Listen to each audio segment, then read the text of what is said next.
यार पढ़ाई में मन नहीं लग रहा। जब भी पढ़ने बैठता हूँ नींद आने लगती है। ऐसे फील होता है जैसे मैं पढ़ाई के बंधन में बंध के अपनी जवानी बेकार कर रहा हूँ। मोबाइल चलाने का मन करता है, चैटिंग करने का मन करता है, दोस्तों के साथ गप्पे लड़ाने का मन करता है। हर पल यही सोचता रहता हूँ कि ये पढ़ाई किसने बनाई। यही सोचता हूँ कि टॉप करने वाले स्टूडेंट कैसे पढ़ते होंगे, वो कैसे ले आते हैं इतने मार्क्स, उनकी मेमोरी इतनी शार्प क्यों होती है, क्यों कोई स्टूडेंट एग्जाम में 99% ले आता है जबकि तुम्हें लगता है कि तुम बहुत पढ़ते हो और फिर भी तुम्हारे मार्क्स बहुत कम आते हैं। ऐसा क्या होता है जो एक टॉपर को तुमसे अलग बनाता है? इसका जवाब मुझे तुमसे चाहिए। ऐसा क्या है जो किसी और के पास है और तेरे पास नहीं है? ऐसा कौन सा काम है जो एक टॉपर कर सकता है और तू नहीं कर सकता? ऐसा क्या है जो उसको बाई बर्थ मिला है और तुझे नहीं? सोचा कभी? डीप से सोचने बैठोगे तो बहुत जवाब मिलेंगे। सबसे पहला तो ये कि तुम में और एक टॉपर में बायोलॉजिकली कोई फर्क नहीं है। तुम्हारे शारीरिक अंग भी उसी तरह से काम करते हैं जैसे उनके करते हैं। तुम्हारी आंखें भी 2 को 2 पढ़ती है और 8 को 8। तुम भी सोते हो और एक टॉपर भी सोता है। तुम भी मोबाइल यूज करते हो और वो भी। उसके पास भी वही सिलेबस है, टाइम है, मौसम है और तुम्हारी ही तरह अंधेरे में ना पढ़ पाने वाली आंखें हैं। तो फिर फर्क किस चीज का है?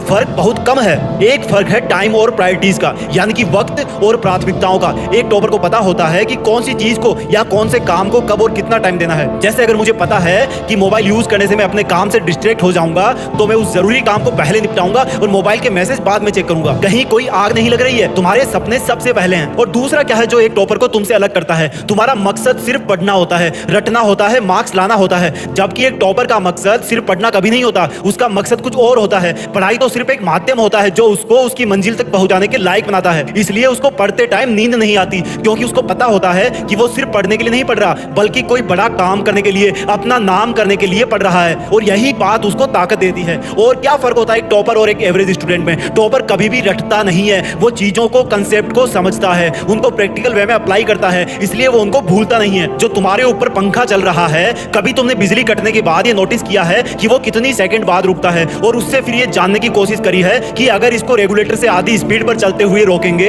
तो कितनी सेकंड में रुकेगा? क्या तुमने कभी ये जानने की कोशिश करी है कि जो ट्यूबलाइट तुम्हारे रूम में लगी है वो 1 सेकंड में कितनी बार फ्लिक करती है? वो 1 घंटे में कितनी यूनिट निकालती है? अगर पता किया होगा तो एग्जाम में कभी पावर कंजप्शन का आंसर गलत नहीं होगा। यही फर्क है एक एवरेज और एक उस स्टूडेंट में जो जिंदगी के किसी मकसद के लिए पढ़ता है। क्योंकि रटा हुआ ज्ञान तो अगली क्लास में जाते ही गायब हो जाएगा, लेकिन सीखा हुआ कंसेप्ट जिंदगी में बहुत बार काम आता है। और याद रखना, हर वो रात जिसकी नींद तुमने पढ़ाई के लिए कुर्बान कर दी है वो अपना कर्ज जरूर चुकाएगी। थोड़ा धैर्य रखो, अपनी मेहनत पर विश्वास रखो, तुम्हारी जीत फिक्स होने वाली है। जय हिंद, वंदे मातरम।